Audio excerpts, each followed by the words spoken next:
For the latest in strategic affairs, subscribe to our YouTube channel. Click the bell icon for updates. This is StratNews Global. I'm Amitabh, Revi, and you're watching our special series on the climate crisis.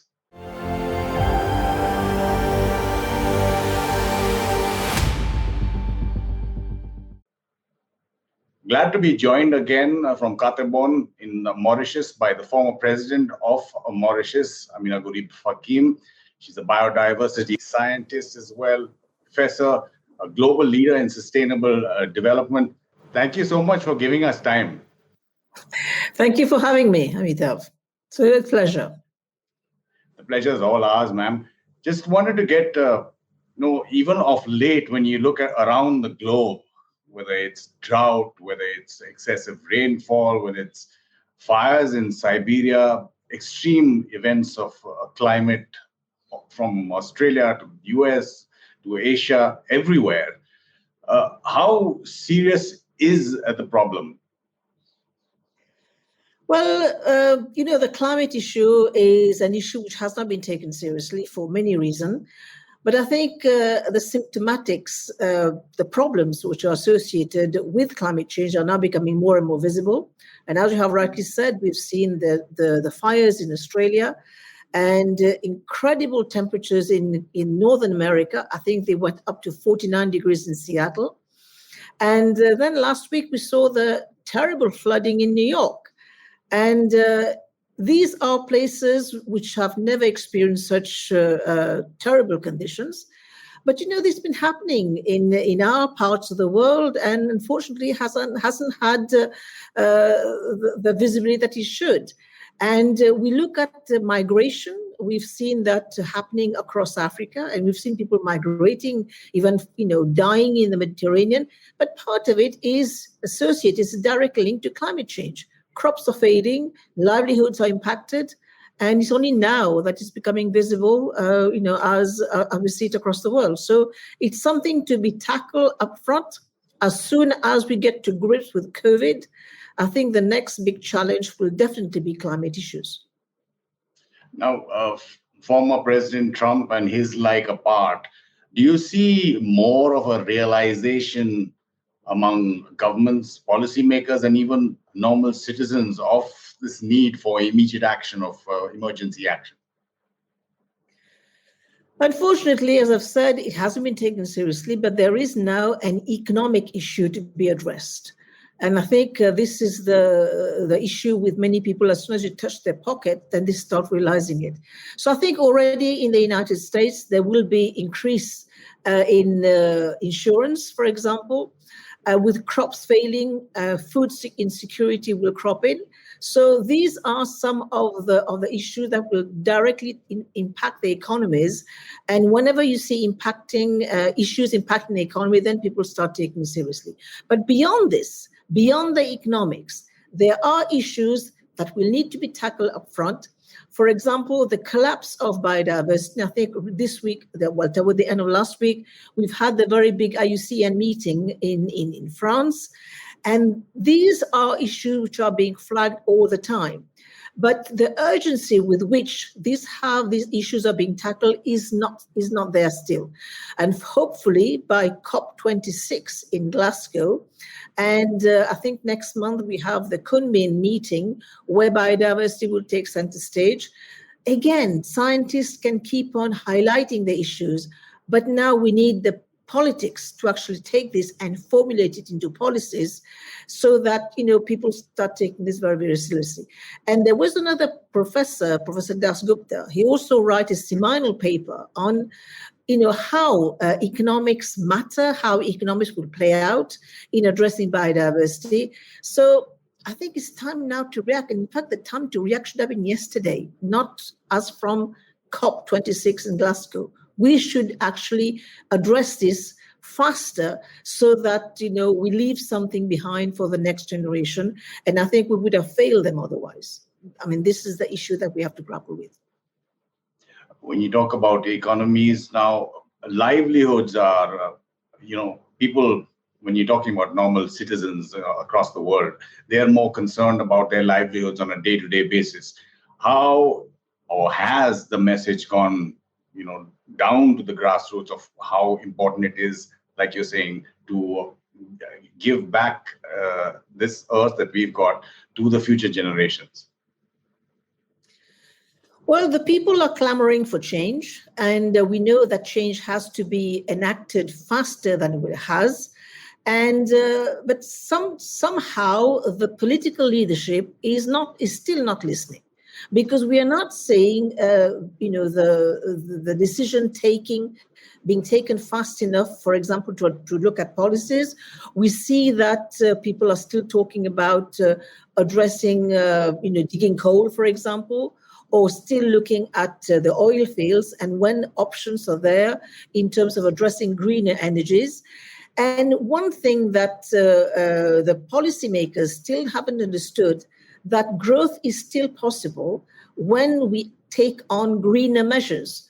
So whether it has to be addressed, it has to be drummed into the heads of all these leaders when the message comes from the street. But I think the crisis is there, and we need to be taking that very, very seriously. And the challenges of the climate change will make COVID look like child play. Now, if the leaders of this planet, they've taken COVID so seriously, I do not see why the urgency to address this should be any different for climate change.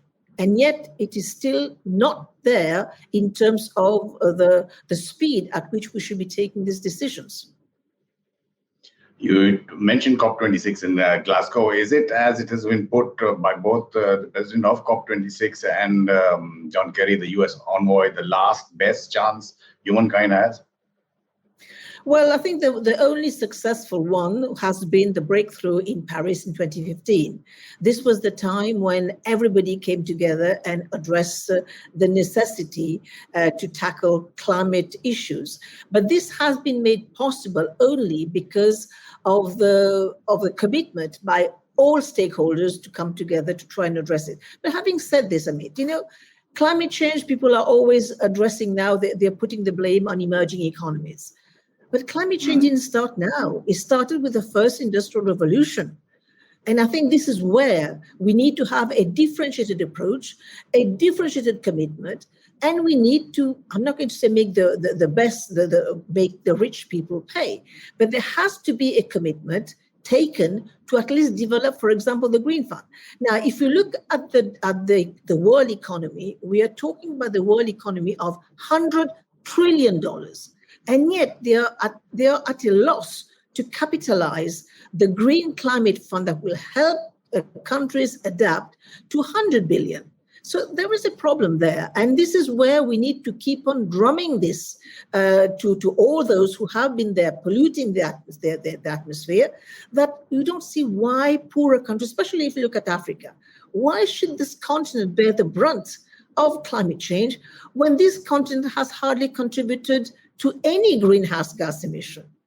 So this is the message that has to go through again to the COP26. I mean, we are all hoping against hope that decision will get taken, but it has to be taken somewhere.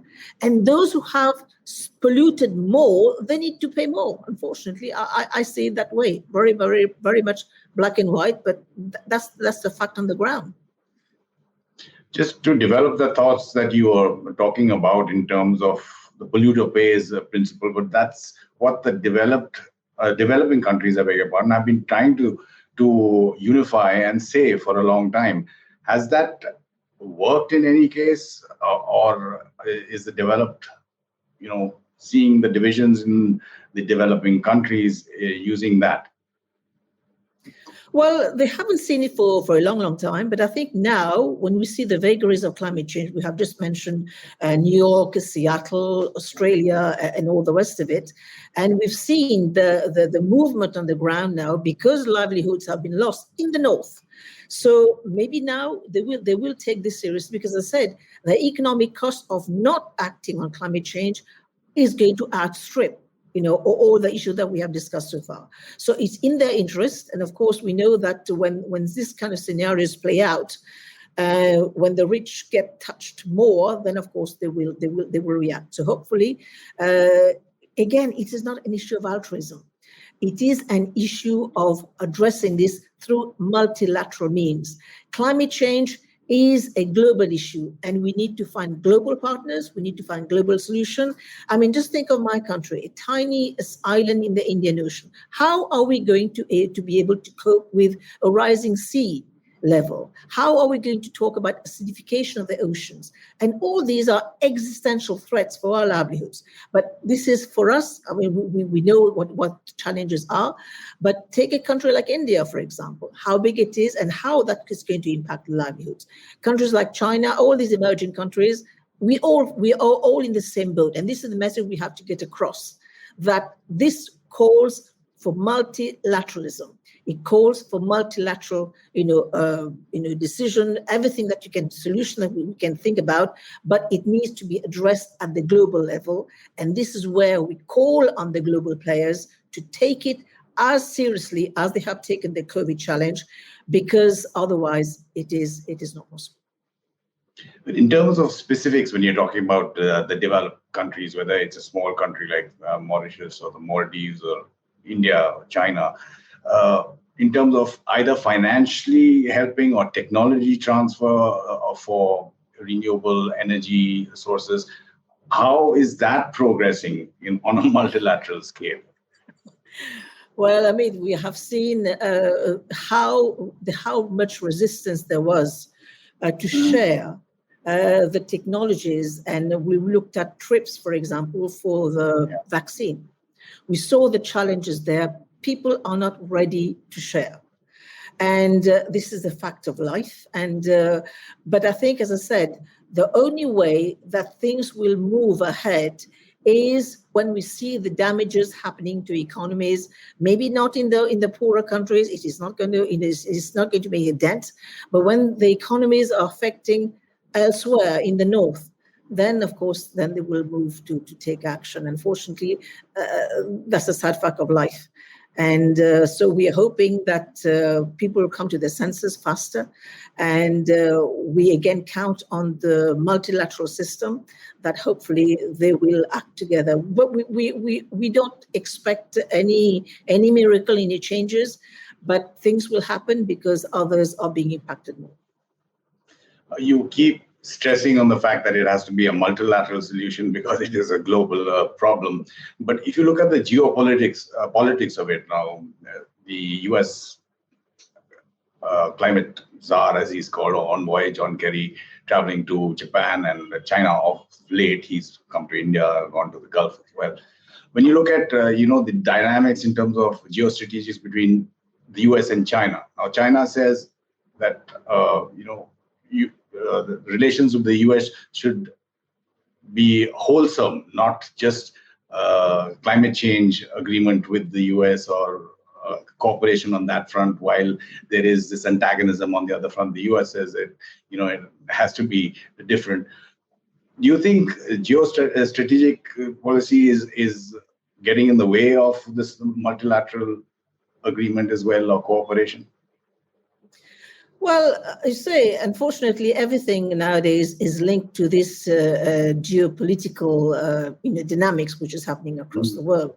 But beyond, as I said, climate change has come about because our entire economic model has been based on the extractive industries, right? We extract. In fact, if you look at GDP measurement, it's all based on the way we extract and the way we consume. And this, of course, is linked up to growth in many countries. Having said this, as I said earlier on, we can still adopt this model of growth by virtue of linking it to the economies and all the rest of it. But it can be done using greener methods.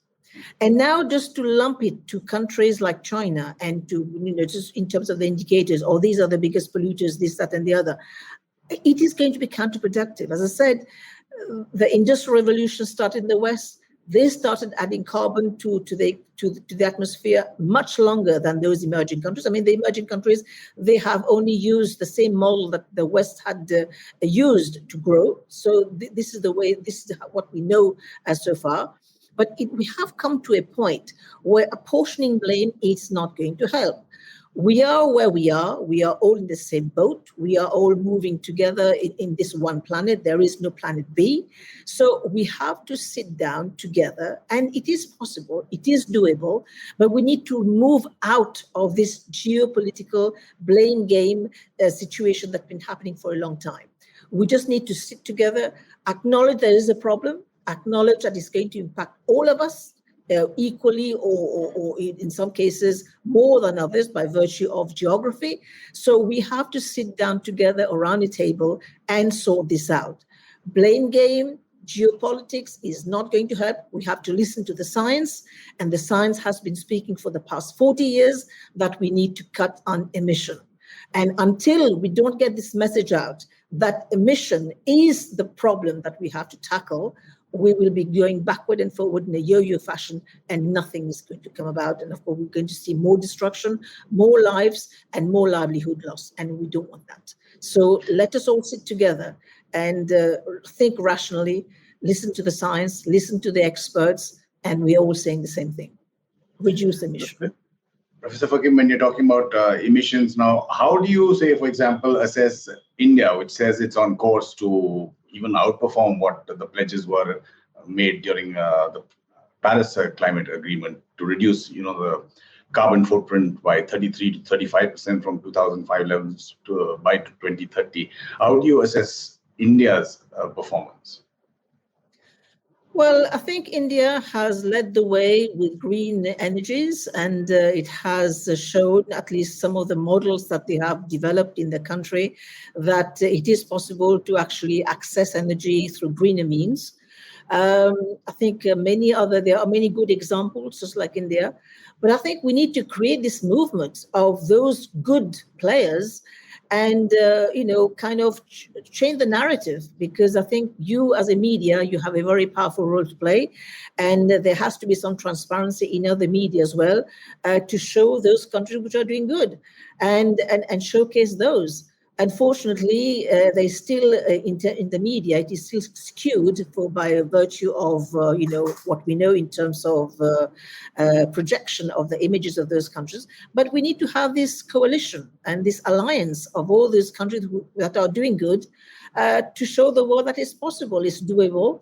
And green energy is cheap, green energy is not polluting, and that's the only way forward. But having said this, at UN General Assembly, and there are countries that are doing well, there are countries that are doing good, and we have seen many countries, including India, that has been delivering on their promises made in Paris. So it is time to have a coalition of all these countries doing good, to hold those to account, those who are actually promised in Paris and not delivering. Because the UN presents the excellent forum where this kind of discussion can be had. And hopefully the Assembly will start taking those to task, those who have promised and not delivered. I mean, I know it's a far shot, but I think name shaming has to start that way through the media. Unfortunately, the media is still very skewed for reasons that we know. But I think you, as a medium, you have a very powerful role to play in terms of, showcasing those who are playing as per the rule of the game and those who are not. One of the models that India has been projecting is, a plan to have 450, I think, gigawatts of installed renewable capacity in another 9 years. That's up from the current level of about 100 gigawatts. But other emerging technologies, because that's again been announced internally by India, say like hydrogen energy. How do you see all of that, coming together to coalesce? I think any kind of energy, be it hydrogen, be it the renewable, be it hydroelectric, be it everything that can actually feed into the grid, where it is reducing emission. I think all these are welcome. But these new technologies, again, they're still within those that have, and those that have not, they're still going to suffer because there is still no access to these green energies. But in terms of technology transfer, I mean, this is what we have been discussing all along. And not just technology transfer, absorbance in these countries, because we have seen that one of the reticence for sharing the COVID vaccine was, okay, we can waive trips, but the countries do not have the absorptive power. But again, it's a question of the countries investing. And there we can look at the consortium, because, for example, in Africa, we have many groups that are SADC and all these various groups which are around that can help the countries absorb these technologies. So it's not a question of transfer, it's also a question of absorption locally. But we need, again, the sharing, we need capacity building, we need investment. And all these can, of course, be linked to, because there has been examples before, where these good practices can be linked to the economies, and but we need to act, and we need to have this decision taken faster. And multilateral organizations can help. They can actually deploy the necessary measure, the tools to make the countries adopt this new technology. But we need a leader. And then again, this is where, again, the leadership is still not there. At least from that, because we still, as I said earlier on, very much focused on geopolitics and blame, shaming and blaming, and we shouldn't be there. We shouldn't be at that. We shouldn't be at that table. We should be at that table where multilateralism is alive. We should be at the table where we're going to find solutions. We should be at the table where there will be issues of sharing without any strings attached. So that's the only way forward. Professor Ameenah Gurib-Fakim, again, thank you so much for your time, and really appreciate your expertise and your experience. Thank you so much, Amitabh, and all the best. Thank you. And just a reminder to our viewers, if you have any feedback on our special series on the climate crisis, you can send it to us. You have various contacts either on Gmail, or you can even use social media. You also subscribe to our YouTube channel. You've been watching StratNews Global. I'm Amitabh.